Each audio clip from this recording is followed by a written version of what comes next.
Thank you very much, Fadi and Daniele, for being with us tonight. So we have, the idea is to have a conversation of about 40 minutes. And we'll have a 40 minutes conversation on four main questions. Four main questions that I'm going to ask to each of you. I would like starting from Daniele and then to Fadi, and then we can go to the end of the conversation. If there are then any questions from the audience, they are very welcome indeed. So the first question that I have for Daniele is, I will briefly introduce Daniele myself before he can talk more about his own particular history. Daniele is the head of HR for Mondadori, but tonight is also one of the, he's speaking to us in his role of one of the collaborators, main collaborators of this project. Can I ask you, Daniele, to say to us something about yourself, about your career history, very briefly, but also how you have decided to participate in this project and how, in a way, your life led you to Lebanon. Okay, Beppe. Can you hear me well? We can hear you very well. Excellent. Just a couple of words about myself. And as a profession, as you said, I'm in human resources. I've been in human resources for all my life in a number of big corporations around the world in different industries, in the high tech with Hewlett-Packard, in the food industry with Kraft and Ferrero, in the mining industry with Rio Tinto, and now I'm in publishing with Mondadori, the #1 publisher in Italy, as head of human resources, organization, legal, and a number of other things. But apart from myself, as I said, as a profession, I've been around the world because I always had, for the last, I would say, 20 years, global roles. So I met a number of different cultures. And I also, bumped into this charity project. I've always been fond of, giving back to people. In fact, another way to give back, I'm also teaching university at the Catholic University in Italy, in Milano. But another way is, to give some time to different charities. And I bumped into the Pro Terra Sancta Association. Pro Terra Sancta is an association that is relevant in what is I would say, an enlarged concept of Holy Land, because apart from Israel, it's active in Jordan, in Syria, in Lebanon, in Egypt. And basically, they are into two different fields. One is the, let's say, protection of the cultural heritage of, Christians, but not only Christians. So it's a kind of a cultural mission. And on the other hand, is also help to the local populations when they are in danger, when there are, natural disaster, or unfortunately, as we know, in the last period of time, more often the wars.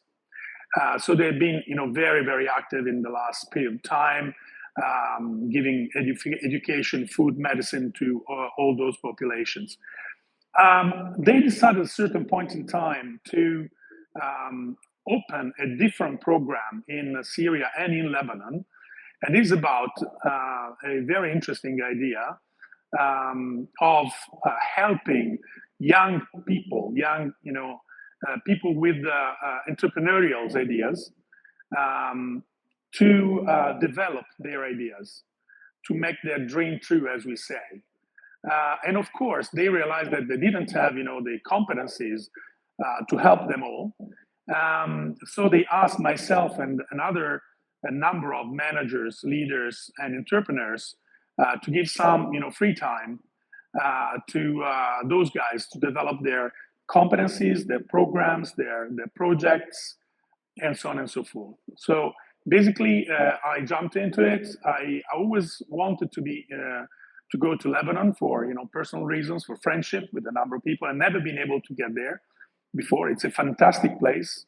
It's a place with highly educated people, with very high education, with a lot of experience, and where there has been a coexistence of different cultures, different religions for a number of centuries, basically. So it's been a model, as you rightly said in your introduction. So I really decided to work on it with some of the friends and help them to develop their ideas. Then if you want, I can expand a bit on that later on. But the basic idea is taking people either with small projects that we call it social, that are helping people to, let's say, round their income or to survive, or real startups. So that are real companies, either existing or real startups, and make this ideas happening. So that's the way it is. It's a very simple thing, but we do provide a number of things for that.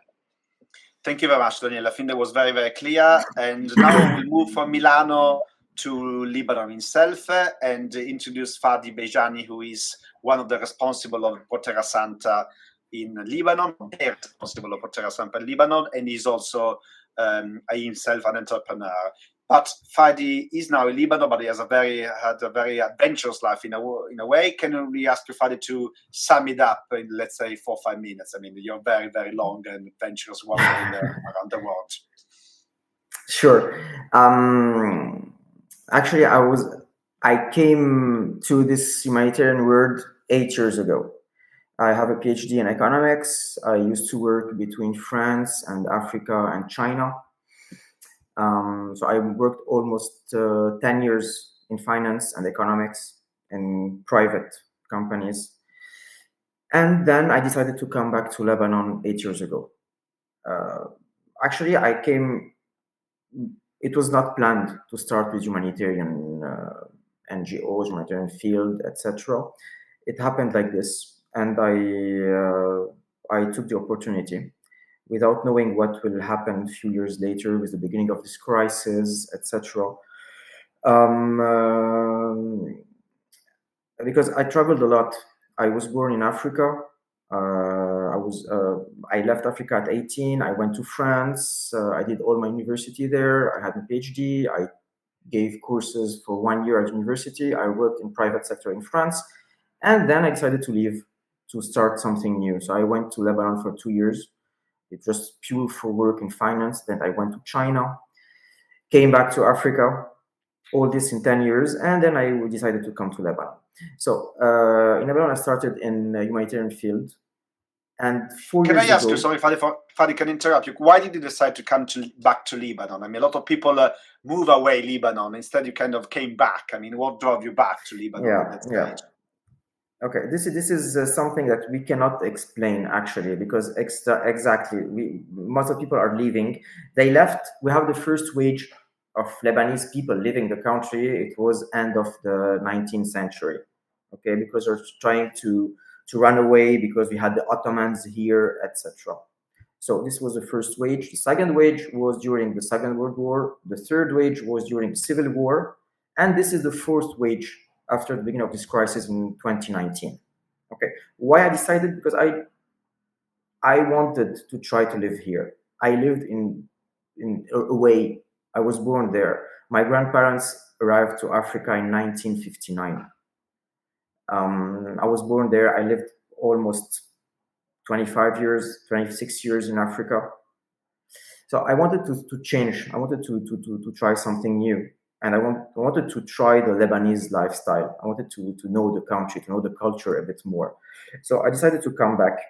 And can I ask you, Fadi, did you grow up as a Lebanese, I mean, with a Lebanese culture? I mean, you were in Africa from Lebanese parents, but did your parents kind of talk to you about Lebanon? I mean, you grew up with a strong Lebanese identity or not?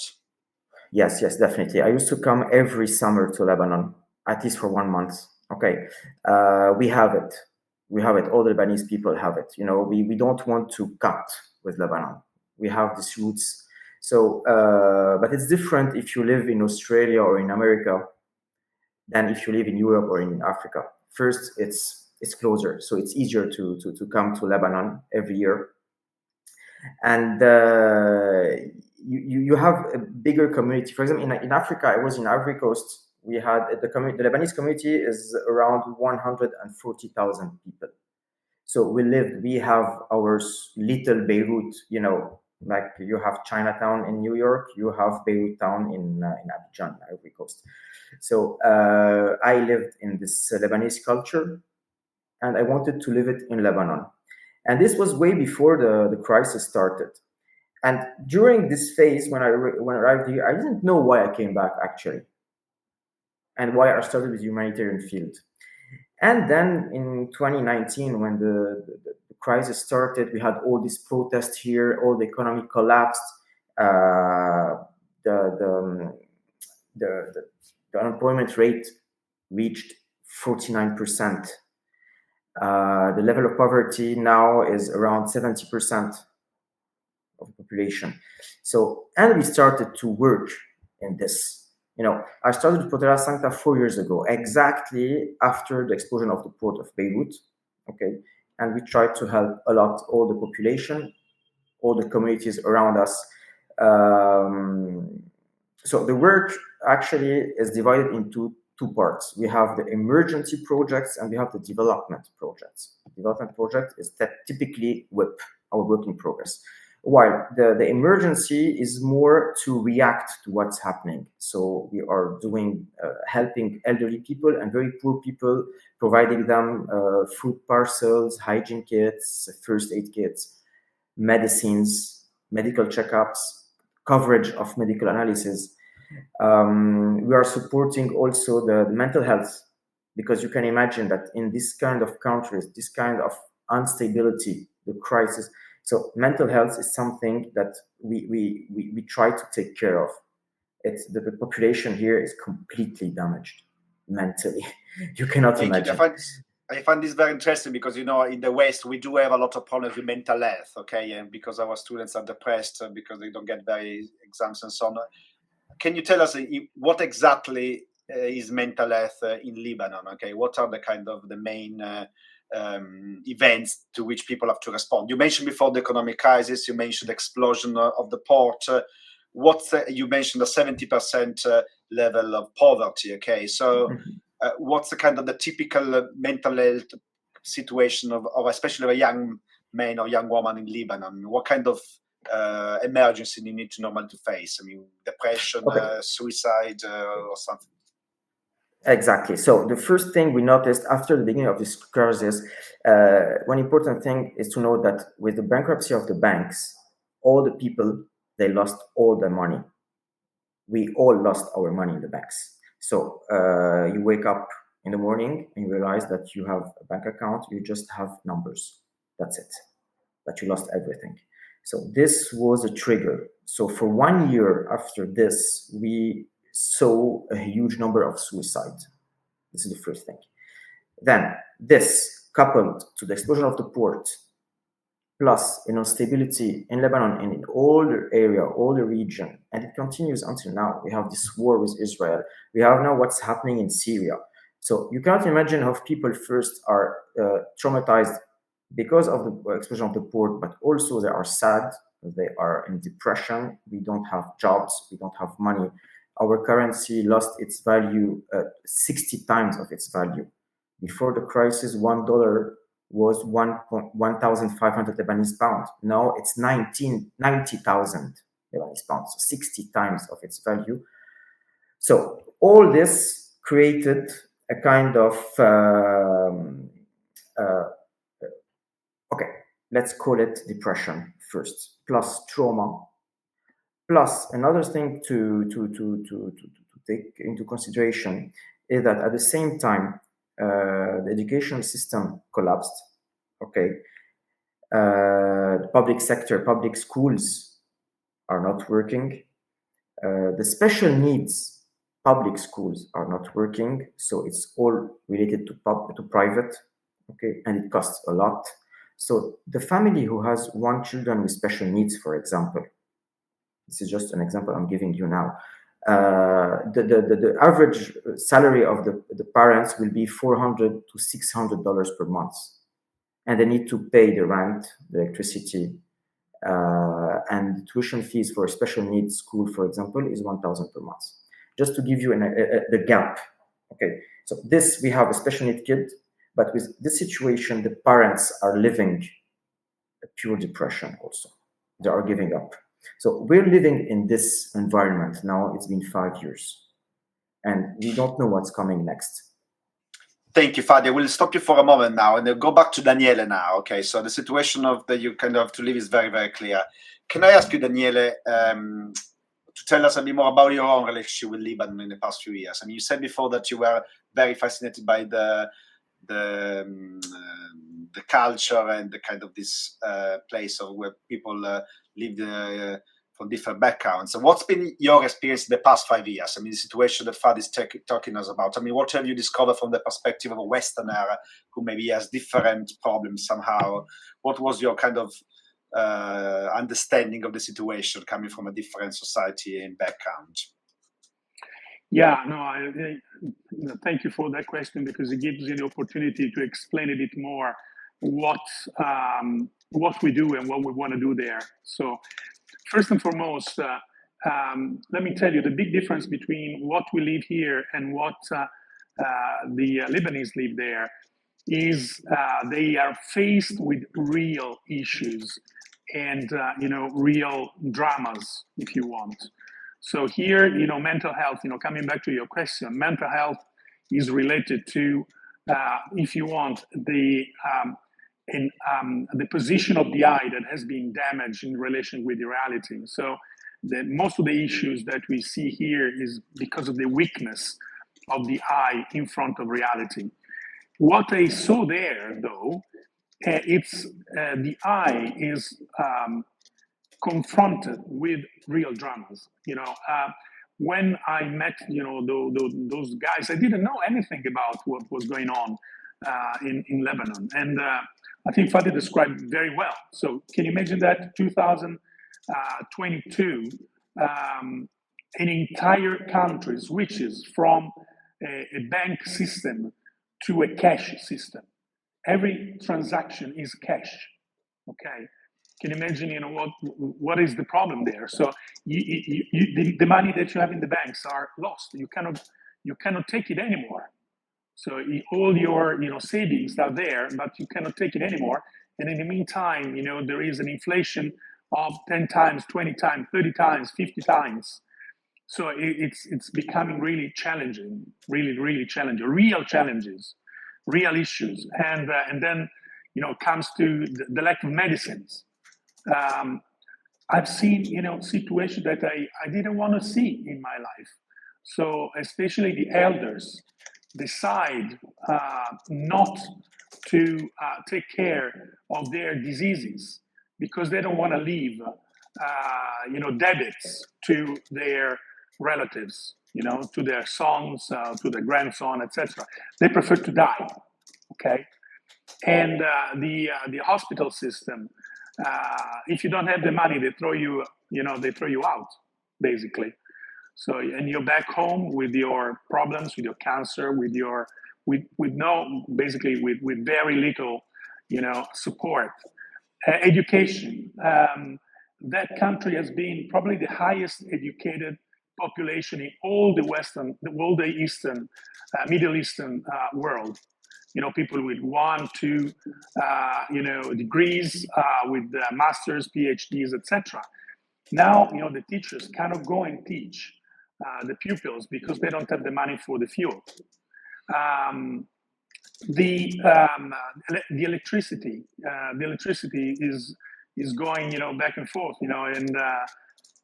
and therefore, all the communication, Wi-Fi, etc., works not in an ideal way, and so you have to make up your mind and how to survive. And in fact, people have 2, 3, 4 different jobs. But what they found there, though, is an incredible energy. And in fact, the problems that Fadi was describing are completely different from what we live here in our Western world.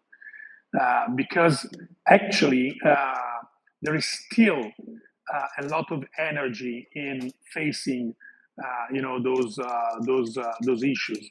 If the same thing happened here, probably we would have been, everyone in our beds, laying in our beds, and people instead they try to do all their best. They invent new things, and the guys that we met, they do incredible things. For instance, I have in mind Jimmy. Jimmy is a student, is an engineer, and he said, listen, I know that there is a problem with electricity, but people here do not want to give up making weddings, celebrations, Christmas, birthday celebrations, etc., etc. So what I do, okay, I bring them the electricity. So he bought a couple of vans. He put some, engines in there to produce electricity, and he goes there to help people to celebrate. Can you imagine that? So it's a fantastic example of resilience, in facing reality. But I can give a number of other fantastic examples about that. I will give you later on. But so at this point, I think. Thank you very much, Daniele. I think at this point you have introduced a couple of examples of your entrepreneurs, we may say. But to introduce a bit more the project, I will ask Fadi again to tell us a bit more about the origin of this particular work in progress project or Pro Terra Sancta. What's the origin of it? You already said something about it. I mean, the explosion of the port, the desire and need to respond to the emergencies, how that kind of desire to respond to emergencies developed into a real project. And can you start telling us something about your role in it? Yes. As I was saying, we have two types of projects. We have, in general, in humanitarian field, we work in emergency and in development. So what happened? When we started with Pro Terra Sancta in Lebanon, it was pure emergency. So it was to answer the crisis, okay, poverty, etc., and rebuild what happened after the port, after explosion. Okay, so this was the emergency. So pure emergency, helping elderly people, helping poor people in different ways with medicines, medical checkups, mental health, tuition for scholarships, and food parcels, hygiene. This was the pure emergency. Okay, but at some point, you cannot continue doing just emergency.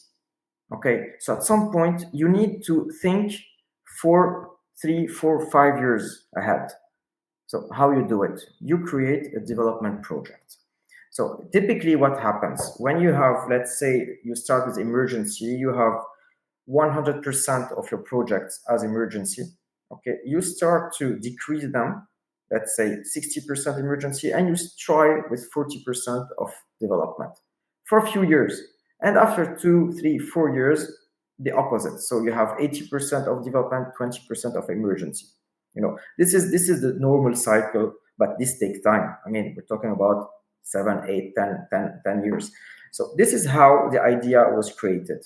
And at the same time, because we were thinking of that, I mean, we are in emergency, yes, but this could stay like this for 10 or 20 years. Okay. And at the same time, we have young people, they have ideas, but they don't have the fundings for it. This is the first thing.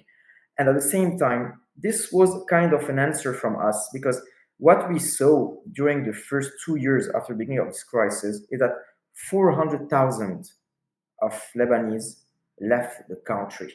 All of them between 20 years old and 45 years old, so all the youth.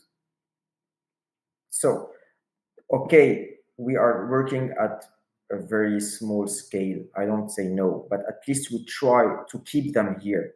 We try to give them hope to stay in the country, to rebuild the country. And how do you do it exactly? I mean, so I feel it's very interesting that in a way, as Daniele was saying before, your starting point is something real in a way. So in the reality you were talking about is, just to clarify, that a group of young people with ideas that needed support. How did you find them? How did you help them? How can you? I mean, before Daniele was already talking the idea of a startup. I mean, the model of startup that we have here in the West is that we give like a lot of money away, at least in the UK. 20% of the money will be well invested, the other 80% will be lost. But in a way, this is the way things will develop. What do you mean in your case to help the young people to develop a startup and to sustain it? What do you do concretely? Okay, we have different types of projects. We have the social ones that are very small projects usually. So a young lady working from home, doing craft things, for example, or food at home, this kind of small project. This is one part. And we have other type of projects, more complicated, that need more fundings, okay? Sometimes in high tech, sometimes in sports, sometimes in cosmetics. Okay, so it depends on the level of the project, and they are divided into two categories. Okay, so this is how we start. Now, how we bring them, how we know them, we have different channels. We do online advertisement, online posts, okay, on different channels. And we have also our own database, because we are working with almost 16,000 people in Lebanon as beneficiaries. So our main idea was to try to help our beneficiaries, not only in emergency, but also with development. So we try to select from this database, some of them, most of them will be social, in the group of social, and we do online posts to bring applications. So we send an application, and when they fill it, we do a selection, etc., etc. This is the process. Can I ask you, what kind of criteria do you use for the selection process? I mean, I'm pretty sure that you receive a lot of proposals, but what are if from your perspective, the factors, the elements that you see that make you tell you this is a good project I want to support? Okay, so we have different kind of criteria, of course. So first, the age. So they should be between 20 and 35, okay, with a minimum degree, minimum level of education, especially for the ones who want to be in the category of not small businesses, okay. So and then they have to fill an application form. We have different kind of questions. This is, after they fill it, we try to understand which one really wants it. It's the level of involvement, and we try to understand it before we put them into this program. We do many committees, we meet them, we talk between each other, we meet many times to understand which one really wants it, which one is really involved, because it's easy to apply to something like this, and then after 2-3 months, you give up. So for us, the most important thing is the one who really wants it. Thank you very much, Fadi. At this point, I will move back to Daniele and ask Daniele in a way to tell us what he has seen. I mean, in a sense that what the project does is very, very clear. Coming from your expertise and career, you have seen a lot of different projects. You have traveled the world, you worked for a lot of different companies. Even in Italy, you are a consultant for many different businesses and so on. Are there any of these projects that really struck you? I mean, what did you see there when you're in your years of collaboration with Fadi in this group? Yeah, no, I found first of all a certain, let's say, sophistication of those ideas. You will not, for instance, expect that people will talk about organic things. They speak about sustainable packaging. We have seen a number of very high level, let's say, ideas. Let's put it this way. In some other cases, they're simple ideas, but they have a strong cultural background. For instance, I give you a couple of examples. We have a project about food transformation in the Mount Lebanon. And I've interviewed, the project owner. The name is Paula, and she wants to, transform fruits and vegetables, following, her tradition. She has 2 degrees at the Sorbonne in Paris in microbiology and nutritionism, and basically she wants to get back, to her homeland. And which was basically farming in the high level mountains, okay, purely organic food, right? So so I asked them, we asked them, why do you want to do this? And she was really moved by this question, and we have been moved too. And basically, she said, because of three reasons. And the first reason is because my grandfather, taught me, the love for, Mount Lebanon, and I really want to get back to that place. Secondly, for gratitude. The gratitude for my parents, that they spend so much energy, money, and hard work to help me studying in Paris. So now they are in trouble, so I want to get back and give them back something. Thirdly, and she stopped and she said, if all the young people like me will leave the country, what is going to be to this country? So also, a social, let's say, idea of what's your place in the society. So this was really very interesting for us, because we often go in those places thinking that you're gonna learn something, and rightly so, because you give your competencies, you give your time, you give your money, also because we provide a tutorship specific for those people in their field. We have a local coach, we give them grants, we give them, loans. So we give them a lot, but we also take back a lot. And when I was saying before, a position in front of reality, a responsible position in front of reality, this is really what I meant, before. So this is just, an example, but I can carry on. For instance, Ara, who lives in the Bekaa Valley. The Bekaa Valley is a place that, has been under severe bombing for the last few months. And he lives there, he works there. And he decided to do an application to help, young and to help small farmers, very small farmers, to maximize their crops, their harvests, through a technology that is a geolocalization technology that has behind a huge database. So it teaches you, based on the position of your field in the globe, what to seed, what to grow, what to harvest, how to do this in the different months of the year.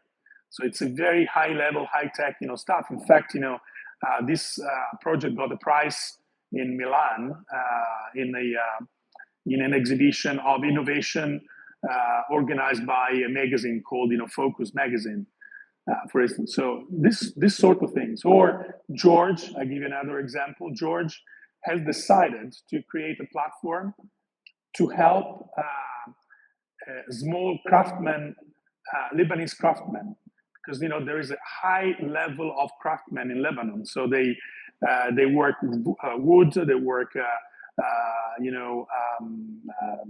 silver. They do fantastic jobs, but they are very small. That they have a hard time to sell this stuff. So he decided then, to bring them together, and there are now, I think, kind of 150 of them, and to create a platform to sell their stuff all over the world. In particular, of course, he focuses right now in the Middle East, but potentially, this kind of things are going to go all over the world. Do not forget that we have 4 million Lebanese in Lebanon, and we have 13 million Lebanese in the diaspora.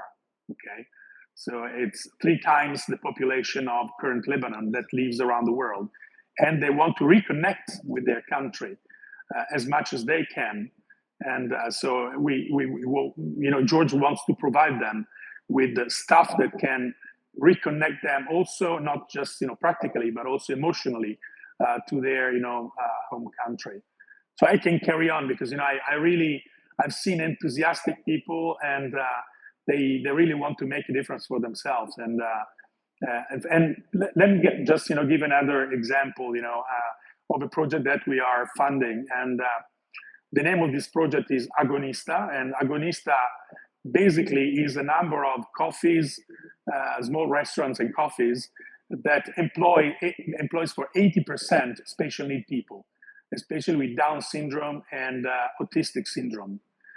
The founder, Wasim, has been a physiotherapist, doing physiotherapy to Down syndrome and autistic people. And he said, I saw a lot of potential in those guys. And I said to myself, why the hell nobody is helping them to work? So I create something to do so.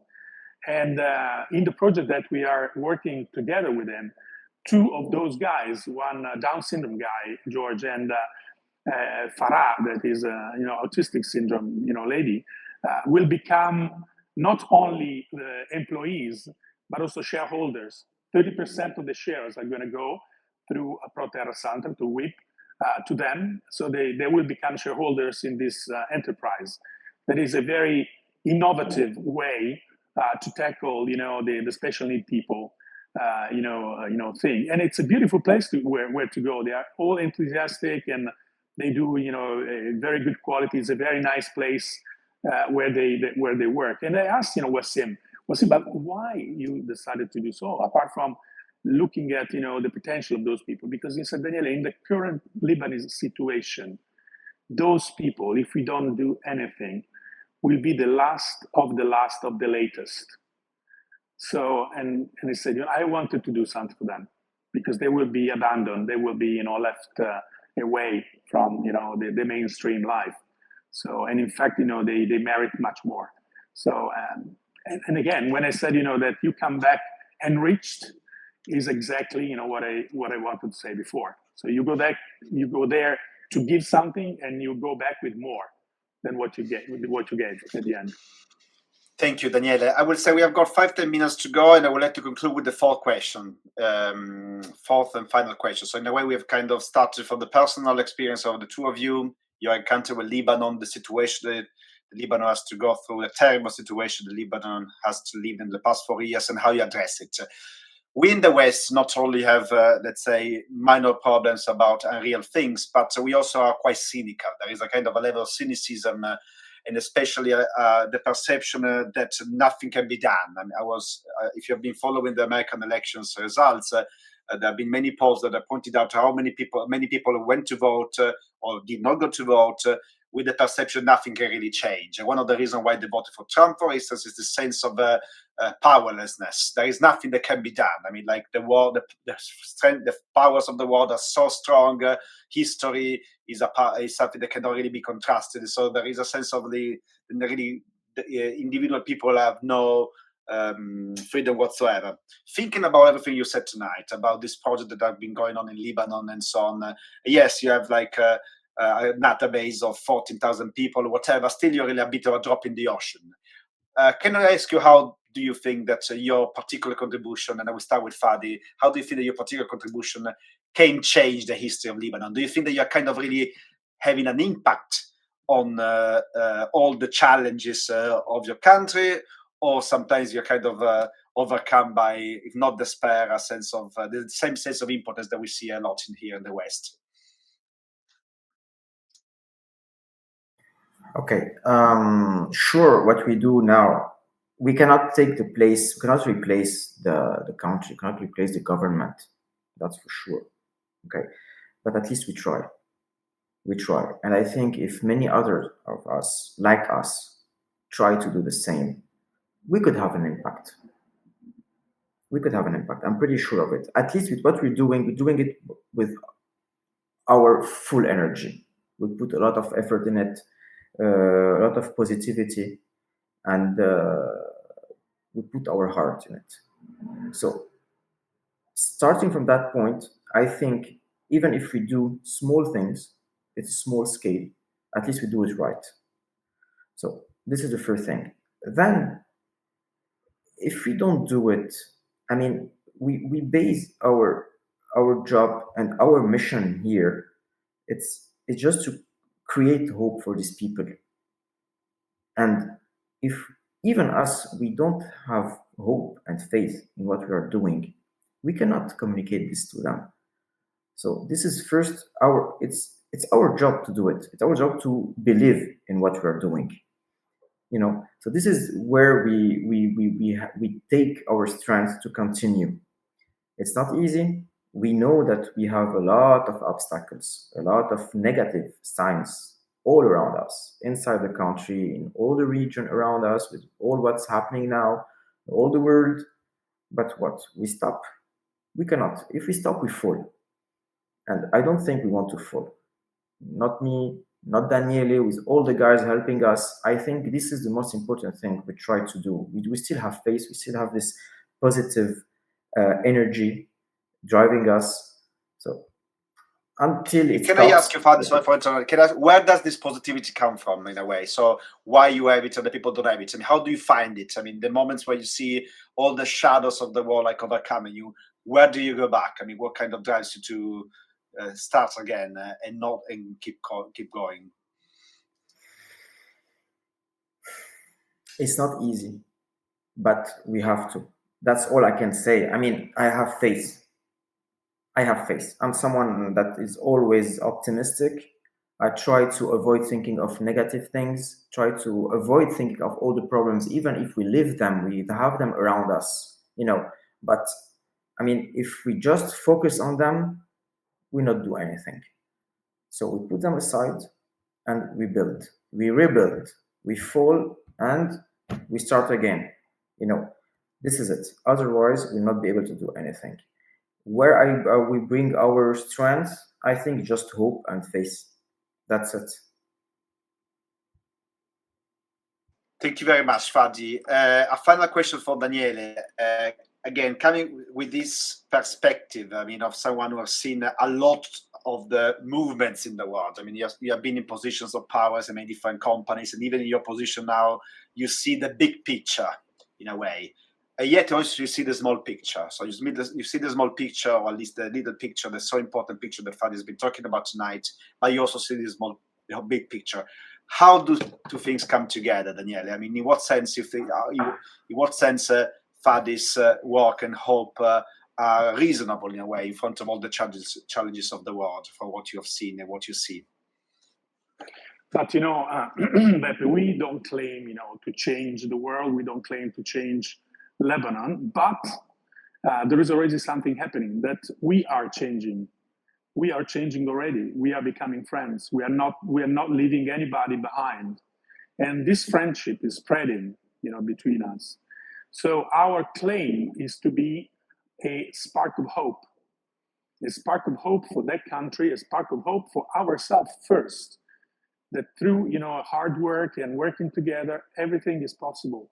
And it's also, if you want, what we call in these days, social, sustainability, because we work together independently from different cultures, different religions, different backgrounds.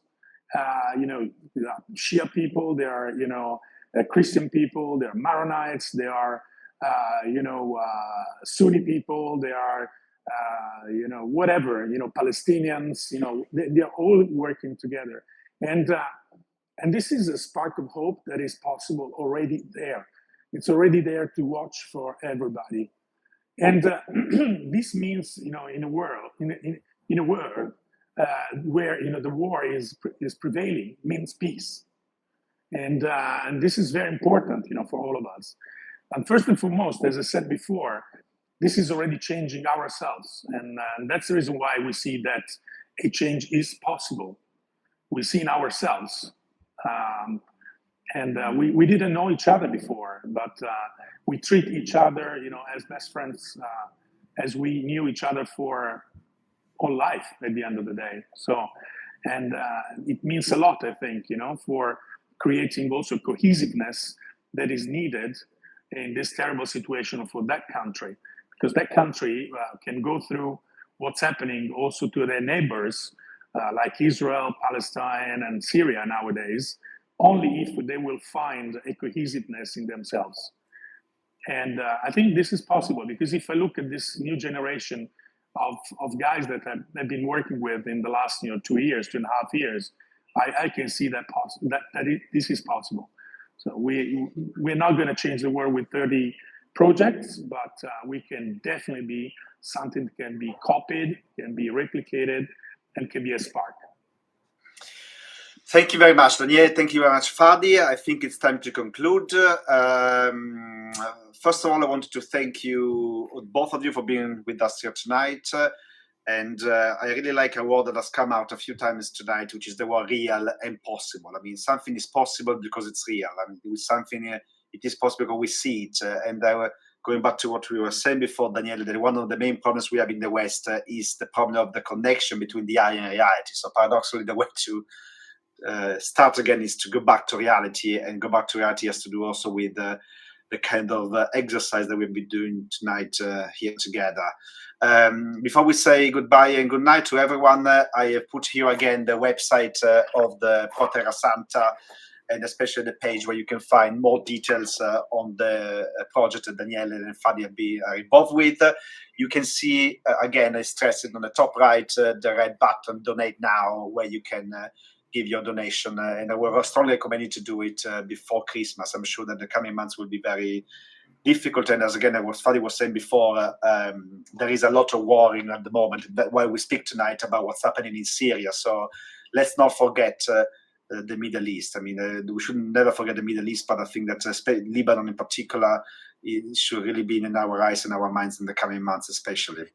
So thank you very much tonight to all of you. Thank you very much, Fadi. Thank you very much, Daniele. Thank you very much for all of you who have been with us tonight, and also for the people who will be following it in the following days. Thank you very much again. Thank you. Thank you. Thank you. Ciao, ciao.